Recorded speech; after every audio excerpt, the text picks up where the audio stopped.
وہ اصل میں اللہ کے پیغام کو لوگوں تک پہنچانا ہوتا ہے۔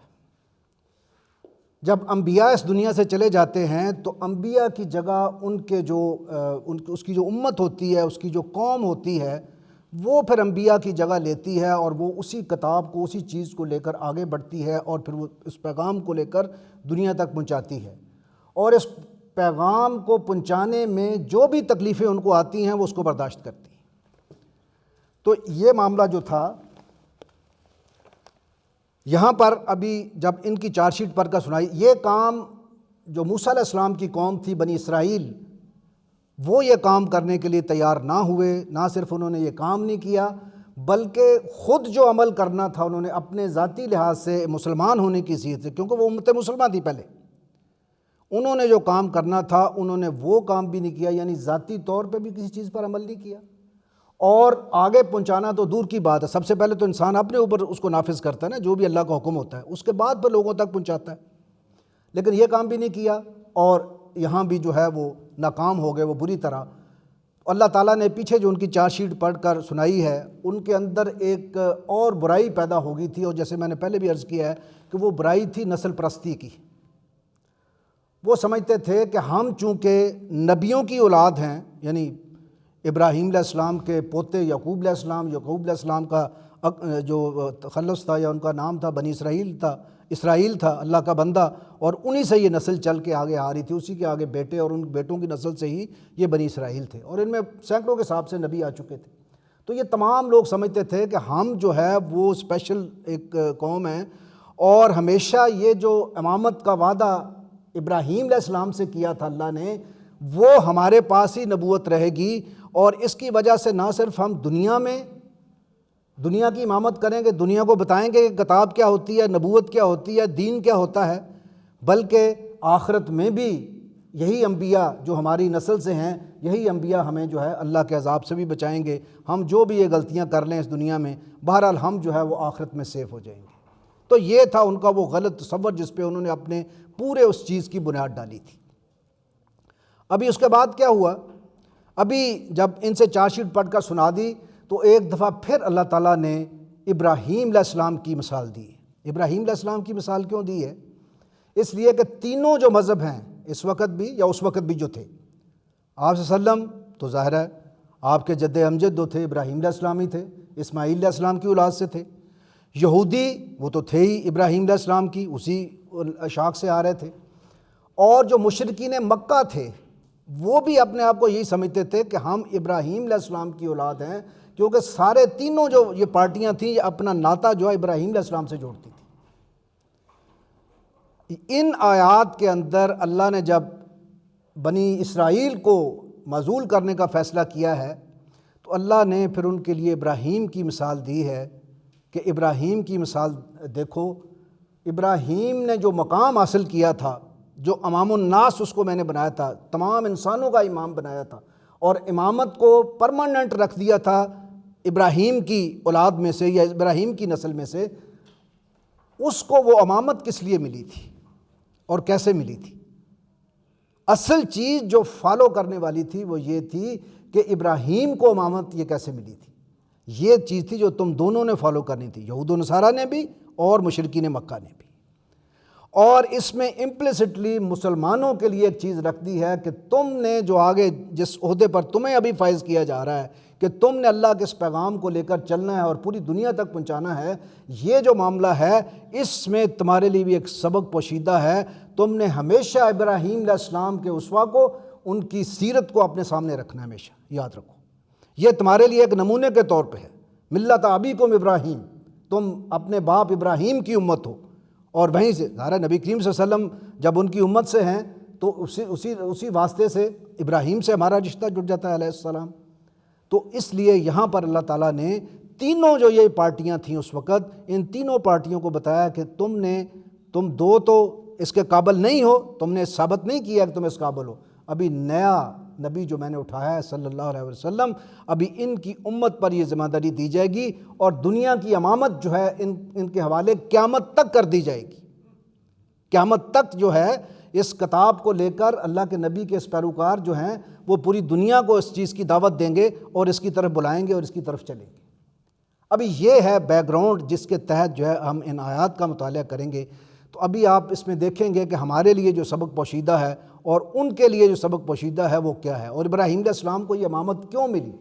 اور آپ دیکھیں ساری نبی جتنے بھی آئے ہیں، ابراہیم علیہ السلام کے بعد جتنے بھی نبی اس دنیا میں آئے ہیں وہ سارے ابراہیم علیہ السلام کی اولاد سے، کوئی ایک نبی بھی باہر سے نہیں، یاد رکھیے۔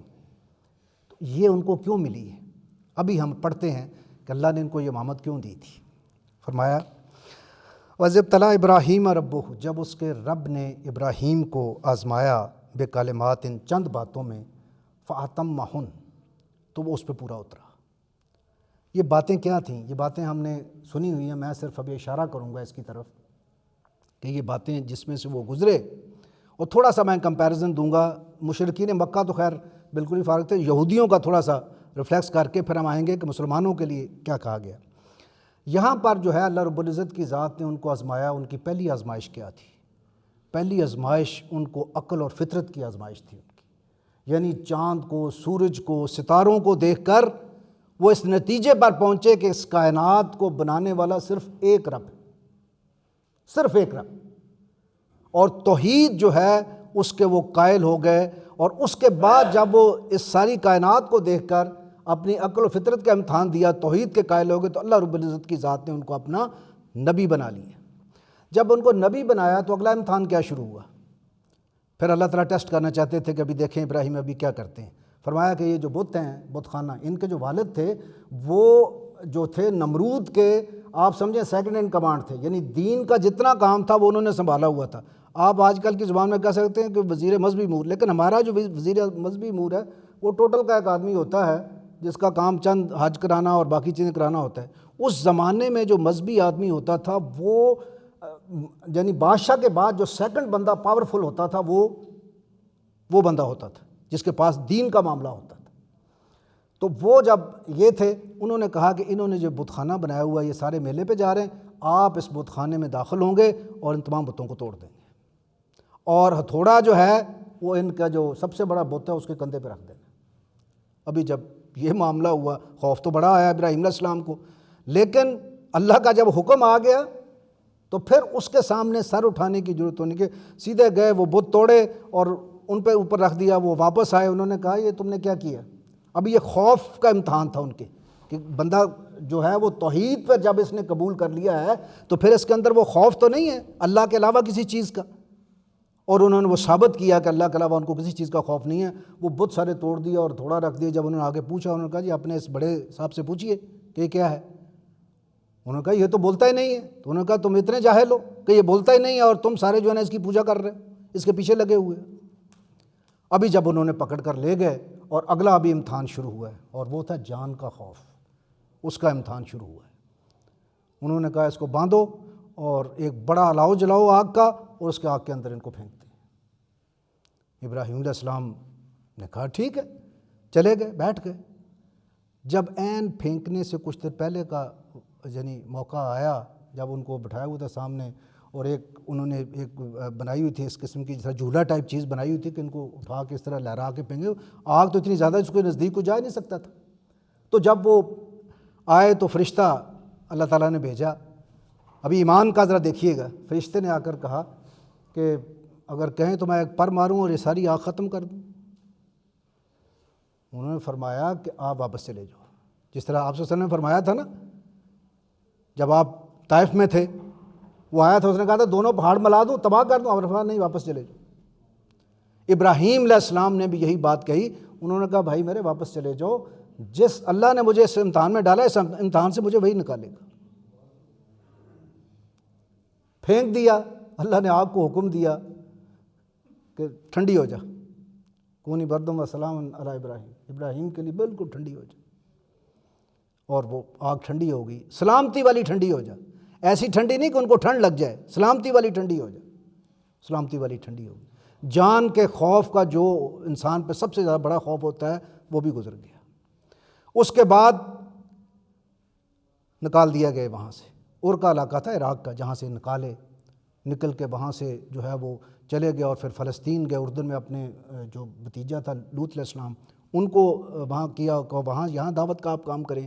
اس کے بعد پھر 84 سال کی عمر کو اسماعیل علیہ السلام ان کو ملے، اور ان کو لے کر وہ پھر مکے میں جا کے ان کو آباد کیا، پھر اسحاق علیہ السلام ہوئے، ان کو فلسطین میں آباد کیا۔ تو یہ پوری جو اپنی ذریت تھی ان کو، اس دوران وہ پورے اس علاقے کے اندر اللہ کے دین کا ڈنکا بجاتے رہے۔ ابھی جو مشکلات ان کو اس کھاتے میں آئی ہوں گی، یعنی بے سر و سامان، مال نہیں ہے، بھوک ہے، پیاس ہے، لوگوں کی باتیں ہیں، اور بہت سارے خطرات ہیں، ان تمام خطرات کو وہ سہتے رہے۔ اس کے بعد اللہ نے ایک اور امتحان دیا، سب سے سخت امتحان۔ وہ قرآن کہتا ہے المال والبنون زینۃ الحیات لا تہلکم اموالکم ولا اولادکم عن ذکر اللہ۔ تمہاری اولاد، یعنی مال کے بعد سب سے جو زیادہ چیز انسان کو پیاری ہوتی ہے وہ اولاد ہوتی ہے۔ اسی لیے اللہ نے کہا ہے کہ تمہاری اولاد اور تمہارا مال تمہیں اللہ کے ذکر سے نہ بلا دے۔ ابراہیم علیہ السلام کو اللہ کے ذکر سے نہیں بلا سکے، وہ فرمایا اپنے بیٹے اور بیوی کو، پہلا بیٹا یاد رکھیے گا، اکلوتا بیٹا حاجرہ علیہ السلام سے، انہیں کہا جی اس کو چھوڑ دیں ادھر جنگل میں، کوئی بیابان ہے، بالکل کچھ نہیں ہے وہاں، نہ کھانے کو کچھ ہے نہ پینے کو کچھ ہے، بیابان میں ان کو کہا چھوڑ دیں۔ اور جب وہ وہاں سے نکلیں تو حاجرہ علیہ السلام پوچھتے ہیں ہمیں کس کے سہارے پہ چھوڑ کے جا رہے، ادھر تو جنگل ہے، تو صرف انگلی کھڑی کر دیتے ہیں کہ اس کے سہارے پہ۔ حاجرہ علیہ السلام کو بھی اللہ تعالیٰ نے ایسے صفا مروہ کو، اس صحیح کو زندہ نہیں رکھا۔ ان کی قربانی کو ذرا دیکھیں، ایک عورت، اس کے ساتھ ایک دودھ پیتا بچہ، شیر خوار بچہ، وہ اس جنگل میں چھوڑ کے آ گئے ہیں اور وہ وہاں رہ رہے ہیں۔ اس کے بعد پھر واپس آتے ہیں، وہ اللہ نے آب زمزم کے ذریعے سے ان کی مدد کی اور سارا ان کو اللہ تعالیٰ نے محفوظ رکھا۔ جس کے آسرے پہ چھوڑ کے گئے تھے، جب اللہ پر اب توکل کرتے ہیں اور اللہ کا حکم مانتے ہیں تو پھر یہی نتیجہ ہوتا ہے کہ وہ بالکل ہو گئے۔ 10 سال کے تھے اسماعیل علیہ السلام، 10 یا 12 سال کے نوجوان بچے، اللہ نے خواب میں حکم دیا ذبح کر دو۔ آپ سارے جو وہ آپ میں سے باپ ہیں وہ ذرا ویل امیجن کر سکتے ہیں کہ اگر مجھے اپنے بچے کو ذبح کرنے کا حکم دیا جائے، اس سے بڑا امتحان کوئی ہو سکتا ہے؟ تو امامت ایسے نہیں ملتی ہے جو دنیا کی بنایا نا کہ ہم تمہیں دنیا کا امام بنا دیا ہے، پھر نبوت ان کے اس سے باہر نہیں گئی۔ یہ آخری امتحان تھا اسماعیل علیہ السلام کا، جب ان کو آزمایا گیا اولاد کے معاملے میں، اور اس امتحان میں بھی پورے اترے۔ اور اللہ رب العزت کی ذات نے آگے لفظ جو استعمال کیا، بڑا خوبصورت لفظ استعمال کیا، بکلمات۔ یہ نہیں کہ میں نے ان کو حکم دیا تھا، میں نے حکم نہیں دیا تھا، چند باتوں میں آزمایا۔ اور مفسرین لکھتے ہیں کہ بکلمات کا لفظ جو اللہ نے استعمال کیا وہ اس لیے کیا ہے، کلمات جب آپ کہتے ہیں تو صرف حکم دے دیا ہے، اور ابراہیم علیہ السلام نے یہ نہیں پوچھا کہ اس کی لاجک کیا ہے، یہ جو حکم اللہ میاں آپ نے دیا میرے بیٹے کو ذبح کرنے کا، اس کی کیا لاجک ہے؟ اور اس کے بعد یہ بھی نہیں پوچھا کہ اس کا اجر کیا ملے گا۔ کلمات میں یہ دونوں چیزیں شامل ہیں، بکلمات۔ نہ یہ پوچھا کہ لاجک کیا ہے، نہ یہ پوچھا کہ اس کا اجر کیا ہے۔ اللہ نے کہا کرو، کر ڈالا۔ وہ علیحدہ بات ہے کہ اللہ نے پھر اس بیٹے کو بھی بچا لیا، ان کو نبی بھی بنایا، اور سارا معاملہ ٹھیک ہو گیا۔ ابھی دیکھیں کہ یہ ہے وہ جو قربانی، یعنی وہ جو کہا تھا نا کہ جب انہوں نے کہا قال لہ ربہ اسلم، جب ان کے رب نے ان سے کہا کہ جھک جاؤ، قال اسلمت لرب العالمین، میں اپنے رب کے سامنے جھک گیا، میں نے سجدہ کر لیا، میں نے اپنے آپ کو سرنڈر کر دیا اپنے رب کے سامنے۔ تو یہ وہ اصل خوبی تھی جو ان کو بھی بتائی جا رہی ہے، یہودیوں کو بھی، اور جو خوبی جو ہے، یہی خوبی جو ہے وہ بتائی جا رہی ہے مشرکین کو، کہ یہ تھا ابراہیم، جب اس کے رب نے اس کو کہا تو اس نے اپنی گردن جھکا دی، پھر گردن نہیں اٹھائی۔ اور مسلمانوں کو کیا کہا جا رہا ہے؟ جو پہلی انسٹرکشن آپ کو دی وہ کیا دی ہے کسی کو یاد؟ اس کے بعد آگے ہم آئے گی پڑھیں گے، یا ایھا الذین آمنوا استعینوا بالصبر والصلاۃ، یہ پہلی انسٹرکشنز ہیں۔ ان اللہ مع الصابرین ولا تقولوا لمن یقتل فی سبیل اللہ اموات بل احیاء ولکن لا تشعرون ولنبلونکم بشیء من الخوف والجوع ونقص من الاموال والانفس والثمرات وبشر الصابرین۔ خوف آزما لیا ابراہیم علیہ السلام کو، خوف سے لنک کریں نا، جان کا خوف، نکلنے کا خوف، مال کا خوف، خوف سے آزما لی۔ اس کے بعد جب نکلے وہاں سے تو بھوک ہی بھوک تھی، مال تو کوئی پاس نہیں تھا، کچھ بھی نہیں چھوڑا تھا، چلے گئے۔ اس کے بعد جب اگلی باری آئی ہے اگلی چیز کی، جب اپنے مال کو بھی قربان کر دیا، جان کو بھی قربان کر دیا، جو انف سے ہر چیز کی قربانی دے دی، اور وہی انسٹرکشن سب سے پہلے آپ کو دی جا رہی ہے کہ بھائی اگر اللہ کے دین کو قبول کیا ہے تو پھر اگر ابراہیم کے اسوے پہ چلنا ہے تو پھر ان چیزوں کے لیے تیار رہو، اور یہ دعوت کا کام ہے، اس لیے میں نے تمہیں سلیکٹ کیا ہے، وَاجْتَبَاكُمْ، اس لیے سلیکٹ کیا ہے۔ یہ ایسی بات نہیں ہے کہ ہم بائی چانس مسلمانوں کے گھر میں پیدا ہو گئے، ایسی بات نہیں ہے۔ قرآن یہ ہمیں بتا رہا ہے، ابراہیم علیہ السلام کا جو اسوہ ہے ہمیں بتا رہا ہے کہ ہم نے ان قربانیوں کی طرف جانا ہے، اس دعوت کو آگے بڑھانا ہے، اس کو لے کے لوگوں تک پہنچنا ہے۔ اور آپ کو پتہ ہے اس وقت چلتا ہے جب دعوت آپ دیتے ہیں لوگوں کو، پھر آپ کو پتہ چلتا ہے کہ معاملہ کیا ہے، کیسے ہوتے ہیں۔ اللہ کے نبیوں کو دیکھیں، میں تو کہتا ہوں کہ جو ان کا حوصلہ تھا اس جیسا حوصلہ تو میرا خیال شاید کسی بندے کا ہو ہی نہیں سکتا۔ یعنی اس قوم کو جو ٹھکرا رہے، یا نوح علیہ السلام 950 سال تک ایک ہی قوم کے پاس جا رہے ہیں، ایک ایک بندے کے پاس جا رہے ہیں، صبح جا رہے ہیں، شام جا رہے ہیں، دن جا رہے ہیں، رات جا رہے ہیں، اٹھتے جا رہے ہیں، بیٹھتے، اس کو سمجھا رہے ہیں کہ یار اس راستے پر آ جاؤ، چھوڑ دو اس کو، لیکن نہیں آ رہے، اس طرف نہیں چل رہے۔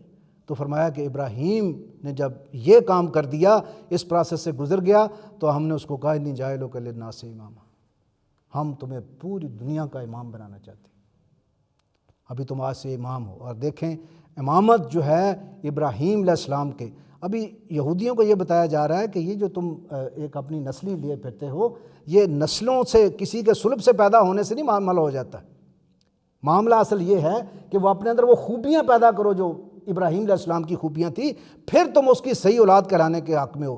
یہاں بھی ہم کہتے ہیں کہ اگر میرا کوئی بیٹا ہے تو جب تک وہ خوبی پیدا نہیں کرے گا جو میری خوبیاں ہیں ان کو فالو نہیں کرے گا، تو میری نسل سے ہونے سے اس کو کوئی فرق نہیں پڑتا کہ وہ کیا کرتا ہے، وہ اسی پہ فخر کرتا رہا کہ میرے ابا جی فلاں تھے، پدرم سلطان بود، میرے ابا جی فلاں تھے تو میں فلاں تھے۔ نو، ہر بندے کو فائدہ وہ ہونا ہے جب وہ عمل کے اندر آئے گا اور عمل کرے گا اس کے اندر۔ تو فرمایا کہ ہم نے تمہیں جو ہے پوری دنیا کا جو ہے امام بنا دیا ہے۔ اور آگے فرمایا، اور ابراہیم علیہ السلام نے فوراً سوال کر دیا، انہوں نے کہا وَمِن ذُرِّيَّتِي، میری اولاد کے بارے میں کیا حکم ہے یا اللہ؟ فرمایا کہ قَالَ لَا يَنَالُ عَهْدِ الظَّالِمِينَ، ظالموں کے بارے میں ہمارا کوئی وعدہ نہیں ہے، ہاں وعدہ ہے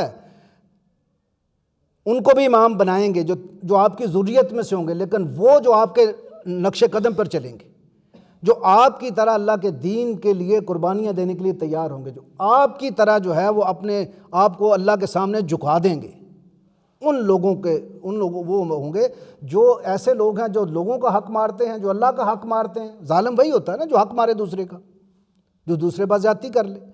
تو اللہ کا حق مارتے ہیں اور جو انسانوں کا حق مارتے ہیں، جو عدل و انصاف نہیں کرتے ہیں، ان کو ہم کیسے جو ہے نا وہ ان کو کیسے شامل کر دیں گے، ان کو کیسے ہم دنیا کی امامت دے دیں گے۔ تو یہ معاملہ جو ہے اللہ تعالیٰ نے بالکل کلیئر کر دیا ہے کہ ظالموں کے لیے ہمارا، اور یہ یہودیوں کو بھی بتا دیا گیا اور مکہ والوں کو، مشرکین مکہ کو بھی بتا دیا گیا کہ یہ چیز ہے۔ تو میرے بھائیوں، اللہ تعالیٰ نے ہمیں جو پیدا کیا ہے مسلمانوں کے اندر، وہ اسی لیے پیدا کیا ہے کہ ہم اس میسج کو، اس دعوت کو لے کر ہم نے آگے بھی چلنا ہے۔ صرف اب خود تو عمل کرنا ہی کرنا ہے۔ وہ کہتا ہے نا اللہ تعالیٰ آگے آیتیں آئیں گی، وَكَذَلِكَ جَعَلْنَاكُمْ أُمَّةً وَسَطًا لِتَكُونُوا شُهَدَاءَ عَلَى النَّاسِ وَيَكُونَ الرَّسُولُ عَلَيْكُمْ شَهِيدًا۔ یہ تم نے شہادت دینی، اپنے عمل سے پوری دنیا کو بتانا ہے کہ مسلمان ایسا ہوتا ہے، جس طرح ابراہیم علیہ السلام نے بتایا، جس طرح آپ صلی اللہ علیہ وسلم نے اس کو ڈیمونسٹریٹ کیا کہ ایسا ہوتا ہے مسلمان۔ تو یہ تم نے بھی کرنا ہے۔ اور آخری بات سورہ حج میں اللہ تعالیٰ نے بڑے مختصر الفاظ میں آپ کو اپنا مشن سمجھا دیا، وَجَاهِدُوا فِي اللَّهِ حَقَّ جِهَادِهِ، اللہ کے راستے میں جہاد کرو، کوشش کرو ایسے جیسے کوشش کرنے کا حق ہے۔ هُوَ اجْتَبَاكُمْ، اس نے تمہیں چنا ہے، یو آر سلیکٹڈ، تم سلیکٹ کیے گئے ہو۔ وَمَا جَعَلَ فِي الدِّينِ مِنْ حَرَجٍ، اور تمہارے لیے دین میں کوئی تنگی نہیں رکھی۔ تمہیں اپنی صلاحیتوں کا نہیں پتہ ہے، اللہ نے تمہیں سلیکٹ کر کے اس مسلمانوں کے گروہ میں پیدا کیا ہے، تمہیں نہیں اپنی صلاحیتوں کا پتہ، اللہ کو پتہ ہے تم یہ کام کر سکتے ہو، اور دین کو تمہارے لیے آسان کر دیا۔ ملت ابیکم ابراہیم، تم ابراہیم علیہ السلام، اپنے باپ ابراہیم علیہ السلام کی امت ہو۔ ہوا سماکم المسلمین، اور تمہارا نام میں نے مسلمان رکھا ہے۔ اس سے زیادہ کلیئر اللہ اور کیا بتا سکتا ہے ہمیں کہ اس کے راستے میں جدوجہد کرنی ہے، اپنے اوپر نافذ کرنا بھی اللہ کے دین کو، یہ بھی بہت بڑی جدوجہد ہے، لیکن اس کو لے کے آگے بھی چلنا ہے بھائی۔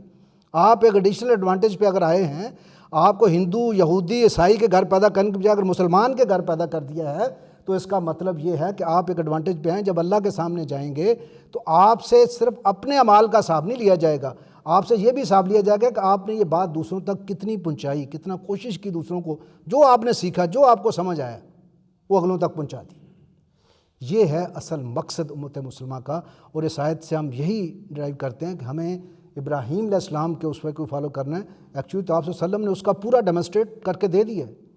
آپ صلی اللہ علیہ وسلم کو کم تکلیفیں دی گئی، ہر قسم کی تکلیف سے گزارا گیا، پتھر مارے گئے، کانٹے بچھائے گئے، بھوک میں جو ہے نا وہ شب ابی طالب میں رکھا گیا 3 سال تک، جہاں چمڑے اور پتے کھا کے گزارا کرتے۔ پھر آخر پہ کچھ نہیں بنا ہے تو آپ کو قتل کرنے کا ارادہ کر لیا، آپ کو پھر اللہ نے حکم دیا کہ آپ چلے جائیں یہاں سے۔ تو ہر طرح پھر جنگوں میں کیا ہوا، جنگ احد میں کیا ہوا، آپ کے دانت مبارک شہید کر دیے گئے، آپ زخمی ہو گئے بری طرح، خبر پھیل گئی کہ آپ نعوذ باللہ آپ شہید ہو گئے، لیکن اس کے باوجود بھی آپ نے اس مشن کو نہیں چھوڑا۔ ہم اس نبی کی امت ہیں جس نے اپنے مشن کو نہیں چھوڑا، تمام تکلیفوں سے گزر گئے۔ انہوں نے وہ حق ادا کیا کہ میرے باپ جو ابراہیم ہے، آپ صلی اللہ علیہ وسلم کہتے بھی ہوتے تھے کہ میں اپنے باپ ابراہیم کی سنت پر ہوں۔ جو کچھ جس طرح انہوں نے قربانیاں دے کے اس معاملے کو کیا، تو اس طریقے سے میں بھی اس کی راستے پر چلوں گا۔ ہمارا راستہ بھی مصطفیٰ صلی اللہ علیہ وسلم کا راستہ ہے، ہم نے بھی اسی راستے پر چلنا ہے، اسی طریقے سے معاملات کو آگے بڑھانا ہے۔ تو کوشش کریں، اللہ نے آپ کو کوشش پہ نمبر دینے، اللہ نے آپ کو یہ نہیں دینے کہ آپ نے پوری دنیا کو مسلمان کر لینا۔ آپ نے ایفرٹ کتنی کی ہے اللہ کے راستے میں، خود اس پہ قائم رہنے کے لیے، ان احکامات کو اپنے اوپر نافذ کرنے کے لیے، اور اس کو آگے کتنے لوگوں تک پہنچانے کی کوشش کی ہے۔ یہ ہے وہ چیز جس کی ہمیں ذمہ داری دی گئی ہے۔ اللہ سے دعا کرتا ہوں کہ اللہ تعالی ہمیں ان چیزوں کی سمجھ نصیب فرمائے۔ بارک اللہ لی و لکم فی القرآن العظیم و نفعنی و ایاکم بالآیات و ذکر الحکیم۔